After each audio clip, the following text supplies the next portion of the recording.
Olá a todos da comunidade Filosofia e Ciência. Aqui quem fala para vocês é o Cassiano. É um prazer estar podendo falar com vocês, ou estar gravando essa aula para vocês. Eu peço desculpa se em algum ponto eu ficar meio embaralhado, porque é a primeira vez que eu estou gravando uma aula assim, sem estar no estúdio. Mas eu espero que fique melhor explicado do que postado na comunidade para vocês. Tá, eu vou estar falando para vocês de genoma não codificante. É meio que uma resposta a um tópico que surgiu na comunidade já faz algum tempo. Minha resposta está um pouquinho atrasada, porque eu não tive muito tempo para responder antes.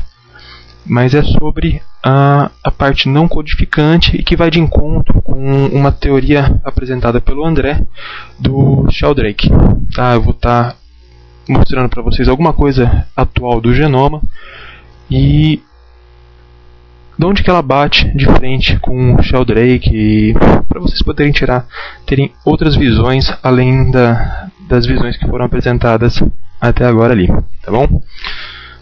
Bom, para começar a falar um pouquinho de Popper, tá? Então, como características de uma teoria científica, aqui está bem resumido, ele coloca duas condições, né, que ela tem que ser passível de ser falseada ou refutada e tem de ser passível de ser testada através da experimentação. Tá? Não existem teorias comprovadas, apenas teorias que ainda não foram derrubadas. Você pode testar 1 milhão de vezes uma teoria com experimentos e todos os experimentos confirmarem ele. Uma única experimento que derruba essa teoria, um único experimento que não comprova essa teoria é capaz de derrubar ela. Lógico, eu não vou entrar em detalhes aqui. Em física a gente tem diversos exemplos que mesmo quando uma teoria é derrubada num certo campo, ela ainda assim é aplicada em outras áreas. Tá? Mas isso eu deixo para discussão no fórum com o pessoal que é mais especialista. Só estou colocando isso porque vai ser importante mais no final do que eu vou estar falando. Bom, a nossa história começa em 1953, quando os dois famosos que vocês devem conhecer, Watson e Crick, decifram a estrutura da dupla hélice do DNA.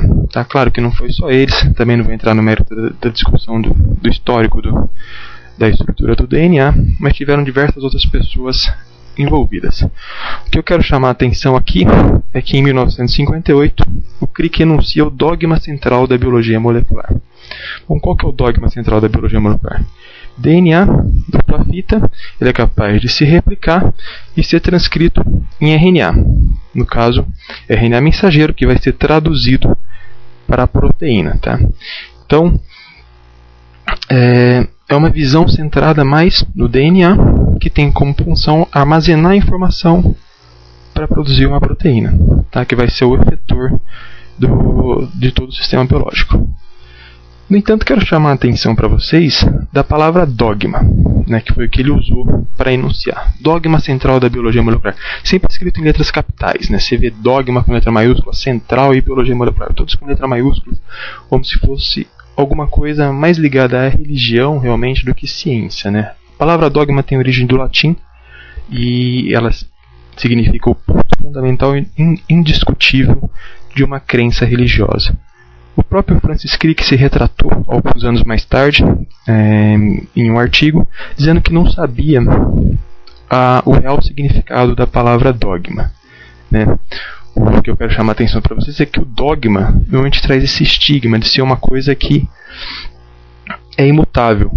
Então você fica... E eu acho que isso não condiz com ciência, não condiz com o que a gente descobre, ainda mais em biologia molecular. Que eu posso dizer, a gente sabe um pouquinho, a gente tenta aprender com esse pouquinho, mas não necessariamente esse pouquinho é verdade. Esse pouquinho se aplica no que a gente sabe até agora. Mas a gente não pode assumir que seja exatamente daquele jeito, que seja só aquilo que esteja acontecendo.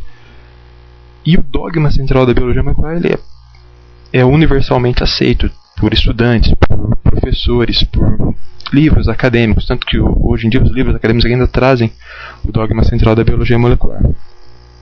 Por quê? Porque é uma coisa fácil, o estudante adora, né? Porque você não precisa decorar muita coisa. É DNA, RNA, proteína. Você tem que se entrar no DNA, que se replica, transcreve RNA, e o RNA é traduzido em proteína, que são as efetoras do sistema. Bom, então uma visão centrada na proteína e no DNA, como eu falei, sendo que o DNA é o detentor da informação, né, o que guarda a informação genética, enquanto as proteínas são as efetoras dessa informação, são o que vão constituir os seres vivos. O RNA é um mero mensageiro entre isso aqui, é algo necessário somente para tirar a informação do DNA e transformar em proteína. Quais são as consequências do dogma? Bom, a primeira consequência é a definição de gene. Gene é a sequência inteira de ácido nucleico necessária para a síntese de um polipeptídeo funcional, ou seja, de uma proteína, né, que é formada por peptídeos funcional. Essa é a definição do livro Lodge, quarta edição, uma edição que não é muito antiga, tá? O Lodge é um livro de biologia molecular. E é a definição que comumente vocês vão ver nos livros de biologia molecular recente, atuais, né? Bom, a informação genética que define a forma biológica, assim como o fenótipo do organismo, é expressa em forma de proteínas, as quais não somente realizam diversas atividades catalíticas e estruturais, mas também regulam a atividade do sistema em várias vias. Então seriam aquelas vias metabólicas representadas por proteínas, no qual você tem proteína interagindo com proteína, regulando a via e sintetizando mais proteínas que são realmente as efetoras do sistema, né? Então, no caso, seria o DNA guardando a informação, as proteínas fazendo o sistema funcionar e regulando todo esse sistema. Isso é verdadeiro em procariotos e suposto ser verdadeiro também em eucariotos. Por quê? Porque o estudo de procariotos é bem mais fácil, no caso do estudo de bactérias. E sempre teve-se aquela frase, aquele estigma: o que é verdadeiro para procarioto também é verdadeiro para eucarioto. Por quê? Porque a gente tem vários mecanismos em comuns. Os mecanismos de replicação do DNA, os mecanismos de transcrição e tradução, são mecanismos muito similares entre os procariotos e eucariotos. E foi como a gente tem esses mecanismos em comum, foi suposto que a gente teria outras coisas em comum também. Nossas vias de desenvolvimento seriam incomuns com a de procariotos. Como é bem mais fácil estudar um procarioto, a gente estudava o procarioto e transponha isso para os eucariotos. Tá? Daí, sim, as proteínas serem os maiores efetores e o DNA ser o detentor da informação genética. Tá? Bom, em 2001 saiu o primeiro rascunho do genoma humano. Tá? 2% do genoma é constituído de regiões codificantes. Regiões codificantes são aquelas regiões que contêm informação para produzir proteínas, tá? O que dá, atualmente o número está em torno de 21 mil regiões codificantes. Aqui é uma fração de regiões codificadoras do genoma de diferentes espécies, tá? É o que a figura traz. Aqui são regiões codificantes em megabase e aqui diferentes organismos, tá? Os mais para a esquerda são organismos procariotos aqui em preto, para organismos mais evoluídos, por assim dizer, organismos unicelulares eucariotos e organismos multicelulares complexos eucariotos. Tá? Só vou destacar dois organismos, no caso aqui é o C. elegans, que é um verme, tem 1000 células, e o ser humano está bem aqui no finalzinho, que tem 10 a 14 células. O que pode se notar por esse gráfico é que mesmo os organismos unicelulares, os multicelulares, você não tem uma variação brusca na quantidade de proteínas. A quantidade de proteínas, não, a quantidade de regiões codificadoras. A quantidade de regiões codificadoras permanece relativamente estável no decorrer de unicelular para multicelular, de procarioto para eucarioto.